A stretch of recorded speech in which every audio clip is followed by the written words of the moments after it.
In the United States, filing for divorce is supposed to be a legal safeguard, a way out, a fresh start. But in this case, it marked the beginning of the end. This case exposes a terrifying pattern that appears again and again in true crime. When separation threatens control, violence escalates.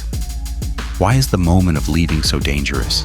How often does the system fail to protect people at their most vulnerable point? And how many similar cases never make the headlines? The first call. On the evening of October 18th, 2020, Mesquite police were dispatched to an apartment complex in the 1700 block of Oates Drive after reports of a shooting. Even before officers arrived, the situation had already turned into something far more serious than a disturbance call. Neighbors were reporting that a child had run out of an apartment in visible panic, telling them his father had shot his mother. That kind of information changes how responders approach the scene. It signals immediate danger, a likely domestic crisis, and the possibility that a suspect is still nearby. When officers reached the apartment, they found a woman inside with multiple gunshot wounds. Emergency medical response followed, but the injuries were too severe. She was transported to a hospital and later pronounced dead. She was 28-year-old Marquetta McCleary. What should have been an ordinary evening inside a family home became a homicide scene within minutes. From the start, investigators treated it as an incident rooted in a relationship, not a random act. There was no indication of forced entry or an unknown attacker. The violence happened in a private space, during an argument, in a home where children lived. That context matters because it frames everything that comes next. Domestic homicides often involve patterns that build over time, and the first job of investigators is to understand the relationship history and then reconstruct the exact sequence of events. That night, the investigation had to move quickly. Officers had to secure the area, preserve evidence, locate the suspect, and identify the witnesses who had information before memories blurred. They also had to account for a child who had just run from the apartment and was now the center of the initial report. In cases like this, the earliest statements are important because they are made before anyone has time to shape the story. They are raw, immediate, and often devastatingly accurate. By the end of the night, Marquetta McCleary was dead, the apartment had been turned into a sealed crime scene, and police had already narrowed their focus to one person. Her husband, Ashton Deshawn Neros, was identified as the suspect and taken into custody. The case moved fast because the facts pointed fast. The relationship background. Marquetta McCleary and Ashton Neros were married and had children together. Court records reflect that the marriage had problems and that the home environment was not stable. Like many couples trying to get on their feet, they had lived with Marquetta's parents for about a year to save money and later moved into their own apartment in Mesquite. On paper, that looks like a normal family trying to build something. In reality, it can also mean family members are close enough to see the tension, to notice when a relationship is changing, and to be pulled in when things start to go wrong. What separates this case from a simple argument that escalated is the presence of firearms in the relationship history. According to testimony summarized in the appellate record, there was an argument in late August 2020 where a gun was introduced into the conflict. Neros admitted that during that argument he pulled out a Glock handgun. He described a struggle over the weapon. He also acknowledged that a child was present in the home when that happened. That detail is not a dramatic flourish. It is an important marker of risk.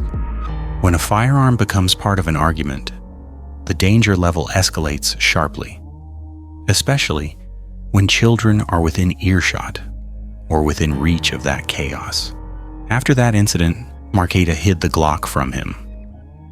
That action is significant because it shows fear. and it shows a response that many people take when they feel unsafe. They try to remove access to the weapon. They try to lower the risk. They do not do that because they are being cautious in some abstract way. They do it because something happened that convinced them the risk was real. Then there is the next piece. On August 25, 2020, a store employee later testified that he sold Nero's a Smith & Wesson .40 caliber handgun. The timing matters. It suggests that after the earlier gun was hidden, he obtained another one. Prosecutors viewed that as part of a pattern of escalation and control. The state's point was not simply that he owned a gun. The point was that after a prior firearm conflict, and after the first weapon was removed from his access, he took steps to arm himself again. This relationship history formed the backdrop for the jury. It made it harder to accept that the killing was an unpredictable accident. It also helped explain why the argument on October 18th would be treated with such seriousness. The record supports that the relationship was already strained and that prior arguments had already crossed a line into firearm-related danger. The timeline. On October 18th, 2020, Marqueta arrived at the apartment with her 8-year-old son, identified in court as A.N. Neros was there. According to the appellate record, Marqueta and Neros went into the bedroom after arriving home. A.N. remained in another room playing. This detail is important because it places a child close enough to hear what happened, but also doing what children do, unaware that the adults behind the door are heading towards something irreversible. The argument began in the bedroom. A.N. later testified that he heard his parents arguing. Then he heard his mother scream his nickname. Moments after that, he heard multiple gunshots. Those details establish a clear progression. They are not vague impressions. They form a sequence that investigators and prosecutors could build around. Argument, scream, gunfire. The scream is especially important because it suggests a moment of acute fear, not simply anger or raised voices. The gunshots immediately after make the escalation unmistakable. A.N. ran out of the apartment and into the parking lot. He approached neighbors who were outside and conveyed that he believed his father had shot his mother. The neighbors called 911 immediately. In trial testimony, they described A.N. as hysterical, shocked, and scared. That description aligns with the reality of what the child had just experienced. It also matters legally because it provides corroboration from adults who had no stake in the marriage and no reason to invent the child's condition. This part of the timeline is also important because it shows the case did not begin with police deciding what happened and then fitting evidence around it. The case began with a child running out and telling neighbors what he believed he had just witnessed or understood. That created the immediate emergency response, and it shaped the first actions taken by everyone else. What neighbors observed? After the neighbors called 911, Neros came outside. The neighbors later testified about his demeanor. One neighbor described him as appearing calm. Another described him as angry but not threatening. What matters here is not whether he looked calm or angry. What matters is that he was functioning in the moments after the shooting. He was able to step outside, speak, and direct the next move. Neros called for A.N. to get into the car. A.N. complied. That sequence became crucial because it showed control and decision-making. The child had already run for help, and the neighbors had already contacted police. Yet Neros still removed the child from the scene and left before officers arrived. Prosecutors later treated this as conduct that reflected awareness of the seriousness of what had happened. In cases where defendants later claim confusion or lack of intent, jurors often focus on immediate actions. Did the person call for help? Did they stay? Did they attempt aid? Did they cooperate at the scene? Or did they leave, attempt to manage witnesses, and take steps to avoid consequences? Here, the choice was to leave and to take the child with him, even after the neighbors had begun the process of bringing law enforcement into the situation. That decision also shaped how the family learned what happened. Instead of the family receiving a call from police hours later, the child was physically delivered to them. That is part of why this case has such a heavy impact. The aftermath began immediately, not after a delay. The drop-off. Nero's drove A.N. to Marketa's parents' home and dropped him off. According to A.N.'s testimony summarized in the appellate record, Nero's told the child he loved him and handed him a Bible before leaving. That action is difficult to process because it sits at the intersection of routine family behavior and catastrophic violence. A parent can say something affectionate while still having just caused immense harm. The contrast does not soften the situation. It makes it more disturbing because it shows the person can switch modes without addressing what has been done. Marketa's sister, Jessica Brown, was at the parents' house. She received a Ring doorbell alert and saw A.N. outside. She testified that he came in overwhelmed and exhausted. The detail about a doorbell notification may seem small, but it matters because it creates a clear timestamp, and it captures how modern tragedies unfold. A notification, a glance at a phone, and then the realization that something is wrong before the door even opens. Inside the home, the family did not have the full story in that moment. They had a child who had just lived through something he could not fully explain in adult terms. They had fear, confusion, and the immediate instinct to protect him. At the same time, police were working the scene at the apartment complex, collecting evidence, identifying the victim, and trying to locate the suspect if he had not already been detained. One of the key issues that investigators faced was the firearm. The murder weapon was not recovered at the apartment. Nero's later testified that he disposed of it, but could not remember where. From a prosecutorial standpoint, that mattered because it suggested he understood what the weapon represented and took steps to separate himself from it. It is also a practical challenge for investigators because recovering a weapon can strengthen ballistic evidence, confirm caliber, and link casings and projectiles more directly to a specific firearm. The absence of the weapon did not stop the case. The state could still build around witness testimony, the timeline established by neighbors, and the forensic evidence from the scene.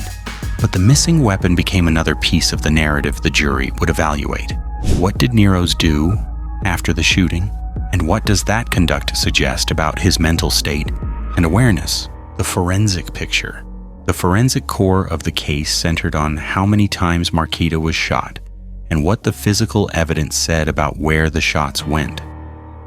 The appellate opinion states that Marketa was shot 8 times. That number is significant because it does not align with a single accidental discharge. It implies repeated trigger pulls in a confined space. At trial, Nero's testified and offered an explanation that attempted to reduce intent. He claimed that he fired multiple times but was aiming at a wall rather than at Marketa. He described the moment as happening quickly and in the dark. The physical evidence did not support that explanation. Investigators did not find bullet strikes on the wall where he said he was aiming. In a small bedroom, shots aimed at a wall typically leave clear marks, damage, or evidence that can be documented. The absence of those marks undermined his account. Meanwhile, Marketa was struck repeatedly. This conflict is at the heart of how juries evaluate credibility. A jury does not have to accept a defendant's explanation simply because it is spoken from the witness stand. Jurors are allowed to compare that explanation to the evidence and decide whether it matches the reality of the scene. The state also emphasized that intent can be inferred from circumstances. That does not mean the jury is guessing. It means they are using common sense reasoning in the context of proven facts. Firing a handgun 8 times in a room and striking a person repeatedly, while leaving no evidence of shots hitting the wall, creates a strong inference that the gunfire was directed at the person. Additional evidence came from what was found after the crime scene processing. Marquita's father later testified that he discovered divorce documents, a receipt for a Smith & Wesson handgun, and an additional spent shell casing when clearing the apartment after the investigation. Those items mattered for context and corroboration. The receipt tied into the firearm purchase evidence, the casing connected to the mechanics of the shooting. The divorce documents supported the broader picture that the relationship was in a serious state of conflict and separation. This chapter of the case is what moved it from a tragic story to a legally strong prosecution. It was not only about emotions or assumptions. It was about whether the defendant's version could survive contact with the physical facts. The evidence did not bend to fit his story. Trial strategy. At trial, the jury heard testimony from neighbors, from family members, and from witnesses connected to the firearm purchase. Nero's testified in his own defense. The legal question was not whether Marquita was dead or whether Nero's fired the shots. The legal question centered on his mental state, meaning whether the state proved murder beyond a reasonable doubt or whether the evidence supported a lesser offense. The jury was instructed on murder. The jury was also given the option of manslaughter as a lesser included offense. The defense requested an instruction on criminally negligent homicide, but the trial court denied that request. That matters because it shows the jury had choices. The system did not present a single forced outcome. Jurors could have decided the case fit a lesser mental state if they believed the shooting was reckless rather than intentional. They did not. They convicted him of murder. The sentence was 50 years in prison and a $10,000 fine. The punishment reflects the seriousness with which the jury and the court viewed the conduct. Nero's appealed the conviction. On appeal, he argued that the evidence was insufficient to prove he acted intentionally or knowingly, and that the evidence supported, at most, reckless conduct. The appellate court reviewed the record and rejected that argument. The appellate court emphasized that intent can be inferred from circumstances, including repeatedly firing a gun at a person, and it noted that the jury had been offered the lesser manslaughter option and still chose murder. The appellate process is important because it tests the conviction under a different lens. An appellate court does not retry the case, but it examines whether legal standards were followed, whether evidence was sufficient, and whether errors occurred that would justify reversal. In this case, the conviction was affirmed. The appellate court modified the judgment to include an affirmative deadly weapon finding connected to the firearm. By the time the appeal ended, the legal system had reviewed the case at multiple levels, and the outcome remained the same. The conviction stood.